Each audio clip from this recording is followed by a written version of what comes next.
当地时间5月5日下午，从莫斯科飞往穆尔曼斯克的俄罗斯国际航空公司客机由于故障返回莫斯科谢列梅捷沃机场，在紧急降落时起火，造成41人遇难，飞机上没有中国公民。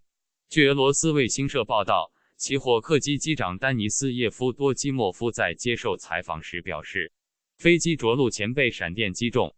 叶夫多基莫夫表示，被闪电击中后，无线电通讯中断，飞机转入直接控制模式。